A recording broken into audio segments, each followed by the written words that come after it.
بسم الله الرحمن الرحیم. محمد عزیز سیدی یم. په افغانستان کې د بڼوالۍ د پراختیا د ملي ادارې یعنی انډو کارکوونکی او دلته په جلال آباد کې د بڼوالۍ د پراختیا مرکز مسؤل یم. نن ورځ موږ وغوښتل چې تاسو ته د انټرنیټ استعمال په کرنه کې د دې عنوان لاندې داسې یو پروګرام تاسو ته برابر کړو چې تاسو د دې پروګرام په لیدو سره وکولی شئ چې خپل د ضرورت وړ مواد ډېر زر ترلاسه کړئ.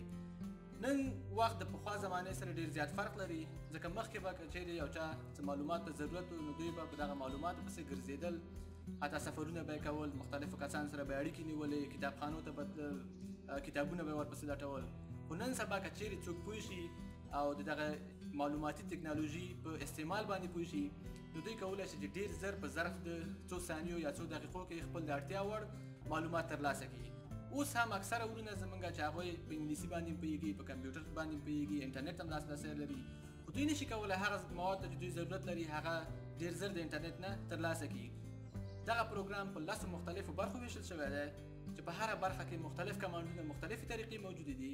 نو تاسو کولی شئ چې دې کمانډونو او دې طریقو په استعمال سره خپل معلومات د انټرنیټ څخه ډېر زر ترلاسه کړئ. نو راځئ چې په ګډه سره یې وګورو.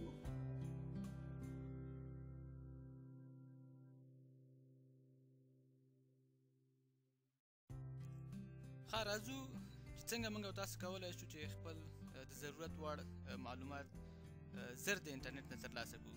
د انټرنیټ د صفحاتو د راخلاصولو دپاره کوم پروګرامونه چې استعمالیږي هغې ته ایکسپلورر وایي یا انټرنیټ ایکسپلورر وایي چې انټرنیټ ایکسپلورر زیات دي. خو موږ دلته د هغه ایکسپلورر نه چې د وینډوز سره په اتومات شکل انسټالیږي د هغې نه استفاده کوو چې هغه د وینډوز انټرنیټ ایکسپلورر دی چې د ای په حرف باندې د آیکن ښودل شوی دی. موږ دا کولی شو چې د شارټکټ موږ په ډیسکټاپ کې ولرو یا د سټارټ مینو نه د دې پروګرام را پیدا کوو او یا هم په ټاسک بار کې که چیرې موږ ځای ورکړی د دې نه موږ استفاده کولی شو. نو که چیرې تاسو په ټاسک بار کې دا انټرنیټ ایکسپلورر نه لرئ تاسو کولی شئ چې په سټارټ مینو کې په سرچ کې ورته ولیکئ چې انټرنیټ ایکسپلورر. نو کله چې تاسو ولیکئ تاسو ګورئ چې پاس تاسو ته د ایکسپلورر 2-3 قسمې را خلاصېږي چې هغه 3 واړه وینډوز انټرنیټ ایکسپلورر ماډلونه دي. خو موږ راځو په لنډ ډول ځکه موږ سره په ټاسک بار کې دا موجود دی نو د دې نه استفاده کوو. ښه د وینډوز انټرنیټ ایکسپلورر هم را خلاص کړو. اوس زموږ کار چې دی کوم سرچ چې موږ او تاسو کوو هغه د ګوګل سرچ انجن دی. نور سرچ انجنونه هم شته خو موږ او تاسو د ګوګل نه استفاده کوو. نو ګوګل هم مختلفې ځایونو کې زموږ او تاسو د ایکسپلورر موجود دي. که چیرې تاسو وغواړئ چې هغه په د هغې ټولبار ځان ته انسټال کړئ نو هغه به تاسو سره په همدې د ایکسپلورر په دغه لاندې ساحه کې موجود دي. نو تاسو کولی شئ چې همدلته زر تر زره یو څه پکې ولټوئ. خو که چیرې تاسو سره د ټولبار موجود نه وي تاسو کولی شئ اډرس بار کې ورته ولیکو چې www.google.com دا چې ولیکل انټر یې کوئ. چې کله دا انټر کې اوس به تاسو ته د ګوګل هغه مین صفحه یا عمومي صفحه را خلاصه شي چې په دې کې اوس تاسو کولی شئ چې هر څه ستاسو خوښه وي هغه را پیدا کړئ. نو د دې نه مخکې چې موږ څنګه دې کې لټول کوو هغه تخنیکونو باندې غږیږو چې په کومو لنډو طریقو سره موږ کولی شو د همدې ګوګل نه استفاده وکړو او خپل د خوښې وړ معلومات چې دي هغه ترلاسه کړو. ښه دغه پروګرام هم د همدې په خاطر موږ جوړ کړی. موږ پوهېږو چې اکثره ورونه د ګوګل سره مشنایي لري، د کمپیوټر سره مشنایي لري، په انټرنیټ د استعمال باندې هم پوهېږي، څه ناڅه په انګلیسي باندې هم پوهېږي او یا زیات پوهېږي په انګلیسي باندې. خو اکثره ورونه د ګوګل سره د خبرو کولو په چل باندې نه پوهېږي چې د ګوګل نه دغه خپل معلومات چې د په کار دي په کومه طریقه په کومه ژبه ورسره وغږېږي چې هغه معلومات یې نه زر ترلاسه کړي. ښه تاسو همیشه کوشش وکړئ چې هغه کلمې په ګوګل کې ولیکئ کومې کلمې چې په ویبسایټونو کې په عام ډول استعمالیږي. د مثال په ډول که چیرې تاسو د ستروسو شاخبري پکاري نو د شاخبرۍ دپاره عامه اصطلاح چې په ټوله دنیا کې استعمالیږي په کتابونو یا په ویبسایټونو کې د هغې نه استفاده کوي هغه د پرونینګ کلمه ده. خو که چیرې تاسو ورته د پرونینګ په ځای ولیکئ چې مثلا د ستروسو ووډ کټینګ یا برانچ کټینګ دغسې یو شی ورته ولیکئ نو ګوګل هغه تاسو ته زر نشي پیدا کولی ځکه ګوګل هغه ویبسایټونه لټوي یا په ویبسایټونو کې هغه کلمې لټوي چې تاسو دغه کلمې ورته ولیکئ. نو که چیرې زه اوس دلته ورته ولیکم چې سټروس پرونینګ نو دغه د سټروس یا پرونینګ یا د خپله د پرونینګ کلمه یوه مشهوره کلمه ده چې د شاخبرۍ دپاره استعمالیږي نو موږ ته ډېر زر نتیجه راکوي. راځو دلته ورته لیکو چې سټروس پرونینګ. ښه موږ او تاسو اوس ګورو چې دلته ډېر سایټونه موږ ته راکړل او په هر سایټ کې دغه د ستروس او پرونینګ کلمه حتمني ذکر شوې ده. تاسو باید ډیر زیات متوجه اوسئ چې کله هم تاسو په ګوګل کې سرچ کوئ نو د هر ویب سایټ دغه علیحده موږ ته ویب سایټ په باره کې څه معلومات راکړي، تاسو باید د دې عنوان ولولئ او دغه لاندې 2 یا 3 کرښې چې لیکل شوي دا باید حتمني ولولئ، ځکه چې په دغه 2-3 کرښو کې تاسو کولی شئ چې هغه خپل د اړتیا وړ کوم ویب سایټ چې دی هغه ډېر زر را پیدا کوي. اکثره وخت داسې کېږي چې ورونه د ګوګل نه استفاده کوي، په ګوګل کې یو څه ورته لیکي، خو بیا دغه ټول ویب سایټونه یو سر نه ګوري، مثلا دا یو وارې چک کوي، بیا دا بل سایټ ورپسې چک کوي، دا بل چک کوي، ګوري چې په کوم یو کې د معلومات پیدا کېږي. خو که چېرې تاسو دومره متوجه شئ چې اول دغه عنوان یې ولولئ او بیا لاندې ورپسې دغه 3 کرښې یا 2 کرښې چې لیکل شوي دي په دې کې که چېرې تاسو ولټوئ وګورئ او دغه مطالعه کوئ، صرف همدغه 2-3 کلمې تاسو ته دومره نقل درکوي چې آیا دغه ستا کومه موضوع چې په کار ده دا په دې ویب سایټ کې شته او که نه شته، نو تاسو کولی شئ چې په ډېره اسانۍ سره په دغه طریقه باندې خپل معلومات ترلاسه کړئ. اوس راځو د کوټیشنو په منځ کې چې کله موږ کلمې ولیکو نو هغه موږ ته څه رقم راځي. دلته اوس وګورئ موږ ورته پورته لیکلي وو چې سټرس پرونینګ، موږ ورته د ستروسو شاخبري لیکلې سټرس پرونینګ، خو هیڅ کوټیشن هیڅ نه دي استعمال شوي.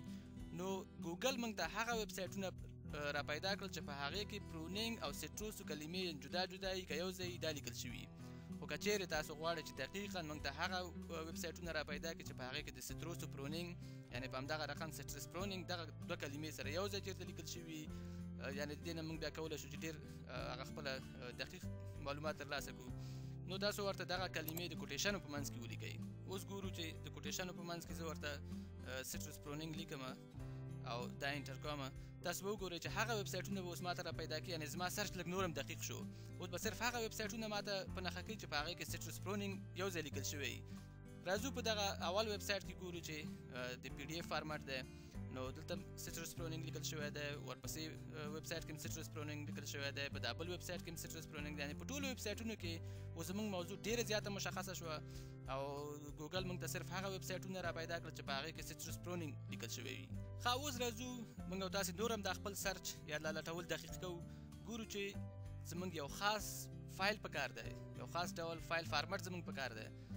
هغې کې اوس موږ مثلا صرف پی ډي اف فایلونه په کار دي، اکثره وخت ډېر معلومات، کتابونه او نورې مقالې او نور داسې دقیق معلومات هغه اکثره په پی ډي اف فارمټونو کې زیات دي. خو که چېرې ستاسو دغه معلومات په کار دي تاسو کولی شئ چې پی ډي اف فارمټ ورسره خوا کې ولیکئ.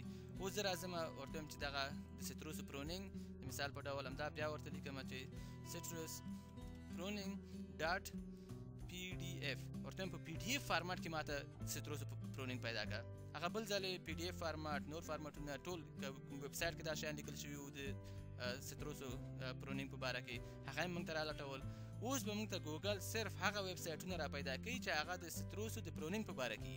د دې دپاره چې تاسو پوه شئ چې آیا کوم ویب سایټ زموږ کوم شکل لري، یعنې دغه فایل چې ما پکې لټولی دی دغه فایل په کوم شکل په دې ویب سایټ کې پروت دی، تاسو کولی شئ چې د هر فایل خوا سره نږدې دلته وګورئ، دلته به د دې ایکسټنشن لیکل شوی، ګورو چې زموږ ټول فایلونه اوس پی ډي اف دي، د پی ډي اف فارمټ کې دي. دغه هر فایل چې موږ را خلاص کړو یا د هر ویب سایټ چې را خلاص کړو په دې کې به دغه فایلونه ټول په پی ډي اف فارمټ کې. راځو په دغه اول فایل باندې کلیک کوو، د نمونې په ډول تاسو وګورئ چې دا په پی ډي اف فارمټ کې موږ تاسو ته را خلاص شي.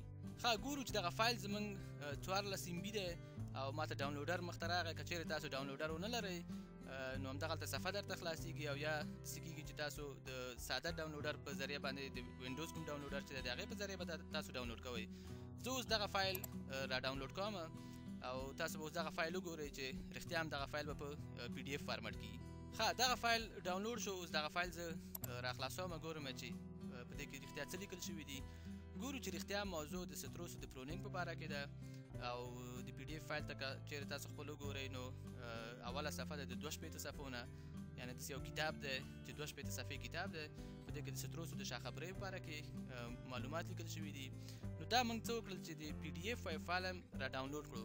خو که چېرې تاسو دغسې ډاونلوډر ونه لرئ یا کوم د پی ډي اف فایل تاسو په انټرنیټ ایکسپلورر کې را خلاص شي نو تاسو بیا هم کولی شئ چې همغه فایل خپل کمپیوټر ته یو ساحې ته سیف کړئ. راځم دغه فایل اوس بیرته بندوم، بیرته د بیک بټن باندې کلیک کوم چې زه بیرته وروسته هغه خپلې صفحې ته لاړ شم. اوس راځو تاسو وګورئ چې یوازې یو ایکسټنشن نه، ځینې وخت تاسو په کاریږي چې تاسو باید یو فایل په د ورډ فارمټ کې پکاري، تاسو ایکسل فارمټ کې پکاري، تاسو د پاور پوینټ په فارمټ کې پکاري. دغه ټول فارمټونه تاسو کولی شئ چې ګوګل نه پوښتنه وکړئ او تاسو هماغه فایلونه را پیدا کړي. اوس راځو د مثال په ډول ورته لیکو چې فرض کړه زما په کار ده د ګریپ یا د انګورو پیوند زما په کار ده. ورته دا راته فرض کړه په پی پی ټي په پاور پوینټ کې ماته دا را پیدا کړه. نو اوس به ګوګل څه کوي؟ ګوګل اوس لټوي هغه ویب سایټونه لټوي چې هلته د انګورو د پیوند کوم پریزنټیشن ورکړل شوی هغه پریزنټیشن هلته پروت وي.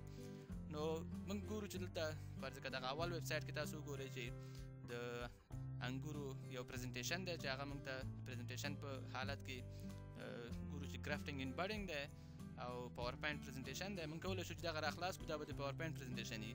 لاندې ورپسې ګورو چې دا پاور پوینټ پریزنټیشن دی. دغلته ګورو چې دا یو پی ډي اف فایل دی اوس، خو دا هم د یو پاور پوینټ نه اخیستل شوی دی، یعنې پاور پوینټ یې بیرته پی ډي اف ته اړولی، نو ځکه دغه فایل موږ ته راکړی. دلته ګورو چې په دې کې هم ګورو چې د پی ډي اف فایل دی، دغه لاندې هم پاور پوینټ فایل دی. نو تاسو کولی شئ چې دغه پاور پوینټ فایلونه استفاده وکړئ. ځینې وخت تاسو په کاریږي چې ځینې معلومات تاسو په د ورډ په فارمټ کې ولټوئ، نو ډي او سی ورته ولیکئ او که چیرې ډي او سی ایکس ورته ولیکئ، نو دا هغه فایلونه دي چې په افس 2009 او 2010 کې جوړ شوي. ګورو چې هغه فایلونه به اوس موږ او تاسو سره خلاص شي چې دا د ورډ په فارمټ کې دي. ځینې د دې ورډ فارمټونه ګورو موږ او تاسو پی ډي اف ته اوښتي دي، نو هغه هم تاته راخلاصي. مثلا دغه فایل چې دی دا په خپله د ورډ فارمټ دی، خو دغه ته اوښتی دی، پی ډي اف ته اوښتی. راځو مثلا دلته اوس ګورو چې دا په خپله ډي او سی یعنې دا د ورډ یو فایل دی، نو د دې نه موږ او تاسو اوس استفاده کولی شو. او داسې نور فارمټونه موږ او تاسو کولی شو چې استعمال یې کړو او د هغې څخه استفاده وکړو.